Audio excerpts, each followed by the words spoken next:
Hello, my friends. Do you recognize where I am today? Do you see your classroom? I thought it would be nice and peaceful and quiet to come read to you from our school today, and it might make you feel a little bit peaceful to see your classroom. But today we are reading The Lemonade War by Jacqueline Davies. So let's start this one now. Chapter 1 Slump. Slump, a drop in the activity of a business or the economy. Evan lay on his back in the dark, throwing the baseball up in a straight line and catching it in his bare hands. Thwop, thwop. The ball made a satisfying sound as it slapped his palm. His legs flopped in a V. His arms stretched up to the ceiling, and the thought that if he missed, he'd probably break his nose made the game just interesting enough to keep going. On the floor above, he heard footsteps, his mother's, and then a long, loud, scraping, groaning sound. He stopped throwing the ball to listen. His mother was dragging something heavy across the kitchen floor, probably the broken air conditioner. A week ago, right at the beginning of the heat wave, the air conditioner in his mother's attic office had broken. The man from Sears had installed a brand new one, but left the old one sitting right in the middle of the kitchen floor. The Treskis had been walking around it all week. Scrape. Evan stood up. His mom was strong, but this was a two-person job. Hopefully she wouldn't ask him why he was hiding in the dark basement. And hopefully Jessie wouldn't be in the kitchen at all. He'd been avoiding her for 2 days now, and it was getting harder by the minute. The house just wasn't that big. Evan had his hand on the railing when the scraping noise stopped. He heard footsteps fading to silence. She'd given up. Probably the heat, he thought. It was that kind of weather. Giving up kind of weather. He went back to lying on the floor. Thwop. Thwop. Then he heard the basement door open. Pshh. Evan caught the ball and froze. Evan? Jessie's voice sounded echoey in the darkness. Evan, you down there? Evan held his breath. He lay completely still. The only thing that moved was the pins and needles prickling in his fingers. He heard the door start to close. Long breath out. But then it stopped and opened again. Footsteps on the carpeted stairs. A black outline of Jessie standing on the bottom step with daylight squirting all around her. Evan didn't move a muscle. Evan, is that you? Jessie took one short step into the basement. Is that... She inched her way toward him, then kicked him with her bare foot. Hey, watch it, would ya? Said Evan, swatting her leg. He suddenly felt stupid lying there in the dark. I thought you were a sleeping bag, she said. I couldn't see. What are you doing down here? How come the lights are off? It's too hot with the lights on, he said.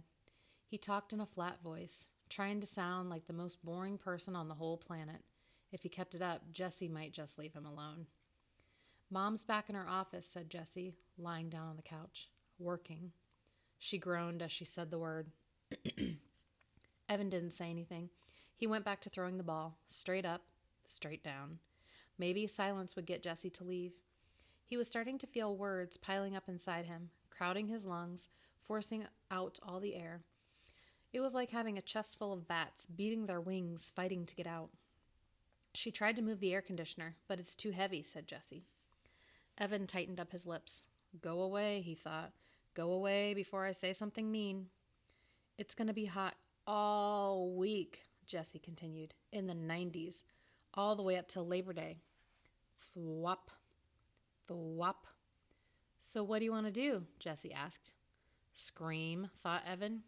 Jessie never got it when you were giving her the big freeze. She just went right on acting as if everything were great. It made it really hard to tell her to bug off without telling her to bug off. Whenever Evan did that, he felt bad.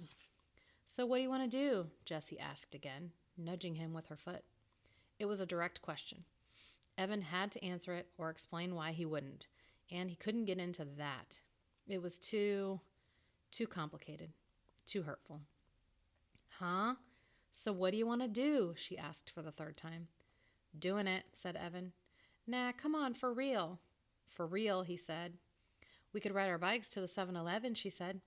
No money, he said. You just got $10 from Grandma for your birthday. Spent it, said Evan. On what? Stuff, Evan said. Well, Jessie's voice dribbled down to nothing. Evan stopped throwing the ball and looked at her. What? Jessie pulled her legs tight to her chest. Nothing, she said. Right, said Evan. He knew that Jessie had money. Jessie always had money squirreled away in her lockbox. But that didn't mean she was going to share it. Evan went back to throwing the baseball. He felt a tiny flame of anger shoot up and lick his face.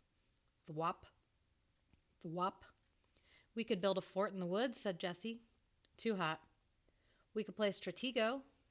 Too boring. We could build a track and race marbles. Too stupid.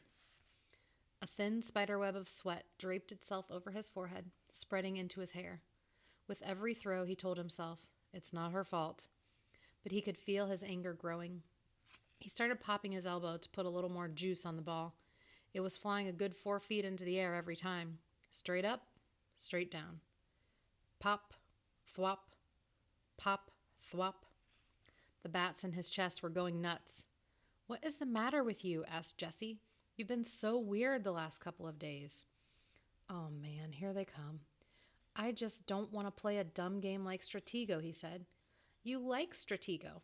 I only picked that because it's your favorite game. I was being nice in case you hadn't noticed.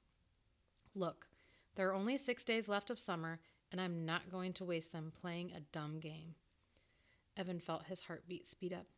Part of him wanted to stuff a sock in his mouth, and part of him wanted to deck his sister. It's a stupid game, and it's for babies, and I don't want to play a stupid baby game.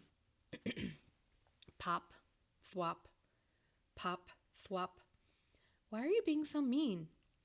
Evan knew he was being mean, and he hated being mean, especially to her. But he couldn't help it. He was so angry and so humiliated and so full of bats. There was nothing else he could be, except alone, and she'd taken even that away from him. You're the genius, he said. You figure it out. Good. That would shut her up. For once. Evan watched the ball fly in the air. Is this because of the letter, Jessie asked. Crack. Evan had taken his eyes off the ball for 1 second, just for 1 second, and the ball came crashing down on his nose. Crud. Oh, crud. He curled over onto his side, grabbing his nose with both hands. There was a blinding, blooming pain right behind his eyes that was quickly spreading to the outer edges of his skull. Do you want some ice? He heard Jessie ask in a calm voice. What do you think? He shouted. Yeah? She stood up. No, I don't want any stupid ice. The pain was starting to go away like a humongous wave that crashes with a lot of noise and spray, but then slowly fizzles away into nothing. Evan rolled to a sitting position and took his hands away from his nose. With his thumb and index finger, he started to pinch the bridge. Was it still in a straight line? Jessie peered at his face in the dim light. You're not bleeding, she said. Yeah, well, it hurts, he said. A lot. It's not broken, she said. You don't know that, he said. You don't know everything, you know. You think you do, but you don't. It's not even swollen. You're making a big deal out of nothing. Evan held his nose with one hand and hit his sister's knee with the other. Then he picked up the baseball and struggled to his feet. Leave me alone. I came down here to get away from you, and you just had to follow. You ruined everything. You ruined my summer, and now you're going to ruin school. I hate you. When he got to the bottom of the steps, he threw the baseball down in disgust. Thud.